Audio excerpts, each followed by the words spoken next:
Vamos dar início a mais um vídeo dessa sequência de vídeos que procuram trabalhar, tratar da temática do sistema de precedentes. Hoje a gente tem o prazer de receber o professor José dos Santos Carvalho Filho, que é assessor do ministro Gilmar Mendes junto ao Supremo Tribunal Federal, trabalha já há bastante tempo na equipe do ministro Gilmar Mendes. Tá?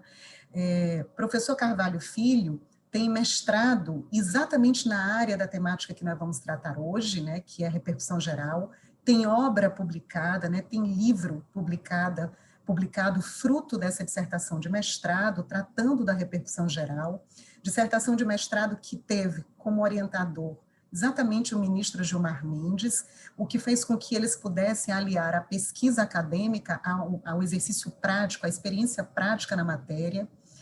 No período em que o ministro foi presidente do Supremo, o professor José dos Santos Carvalho Filho coordenou a atividade de análise de repercussão geral, portanto, é alguém que tem conhecimento prático e teórico sobre a matéria.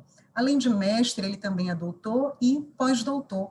Recentemente defendeu o seu pós-doc, e a gente tem, portanto, alguém que, de fato, conhece o conteúdo da entrevista, do tema que nós vamos tratar hoje na entrevista, pelo que a gente fica muito feliz de ter sido aceito o nosso convite de participar aqui conosco desses episódios. Muito bem-vindo. Bem, para iniciar o nosso diálogo, eu vou fazer a pergunta que é a pergunta fundamental nessa matéria, O que é repercussão geral? Porque, veja só, apesar de já termos alguns anos da existência desse instituto, não é incomum que ainda na prática a gente verifique algum desconhecimento, alguma confusão sobre esse importante instituto que é a repercussão geral, dentro do Supremo Tribunal Federal. O que é, então, repercussão geral? Bom dia a todos, professora Melissa, bom dia aos nossos ouvintes. Em primeiro lugar, eu queria agradecer ao NUGEP pelo convite para estar aqui com vocês. É com muita satisfação que eu venho tratar desse tema, que é um tema muito caro para mim, que é a repercussão geral.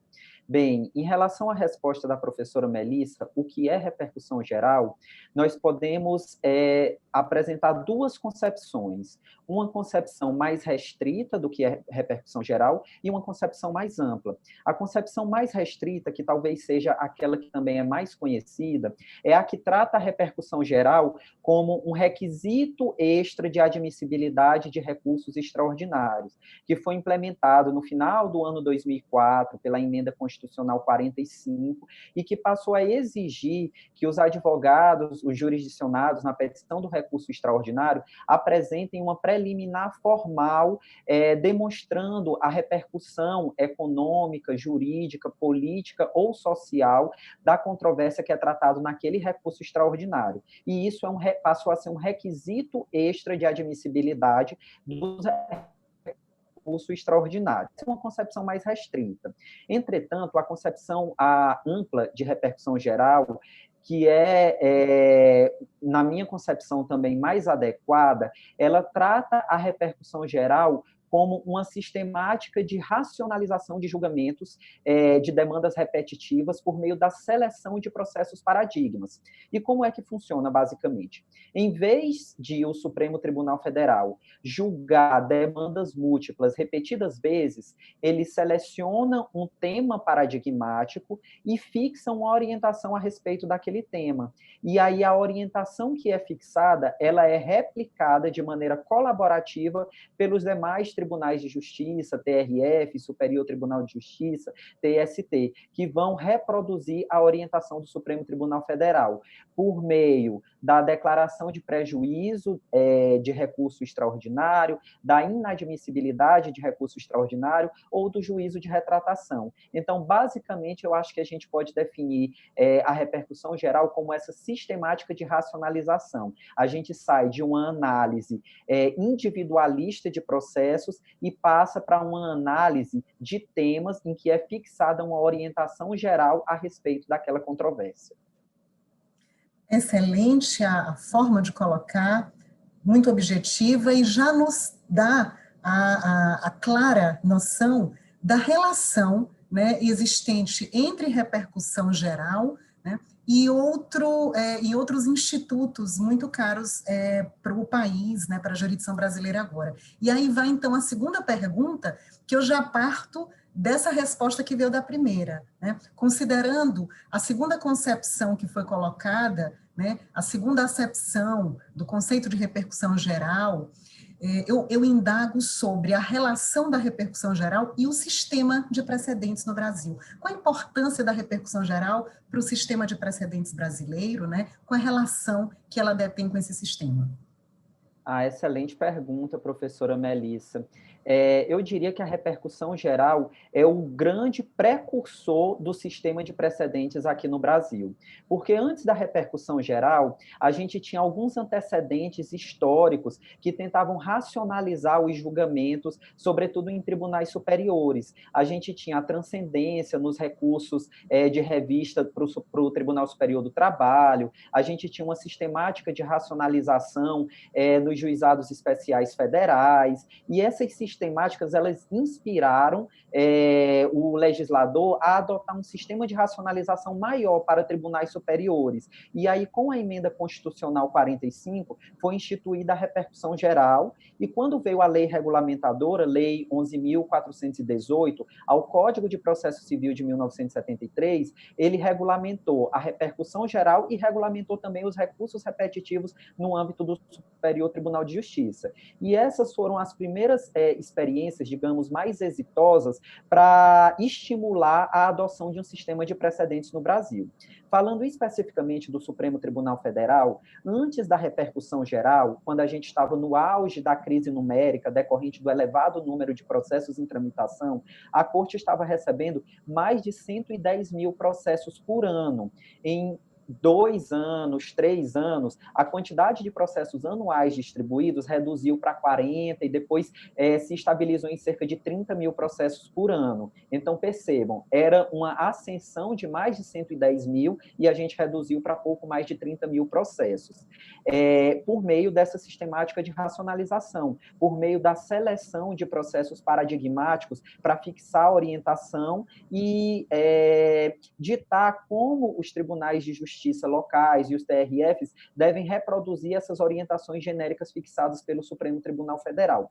E com isso se percebeu que essa sistemática de racionalização, ela poderia produzir muitos frutos positivos. Primeiro, por reduzir a quantidade de processos em tramitação no âmbito de uma corte superior, mas não só por isso, também por permitir uma afinação da jurisprudência, de modo que as pessoas que estão em igualdade de situação fática tenham o mesmo provimento judicial, ou seja, a mesma solução, a mesma resposta que é dada pelo Poder Judiciário. Então, quando se perceberam essas potencialidades da repercussão geral, isso estimulou o nosso legislador do Código de Processo Civil de 2015 a desenvolver ainda mais o sistema de precedentes. E aí, quando tivemos a reforma no Código de Processo do CPC de 2015, a gente já veio com a força obrigatória dos precedentes, a necessidade de respeito às decisões, não só em sede de repercussão geral, como de recursos repetitivos,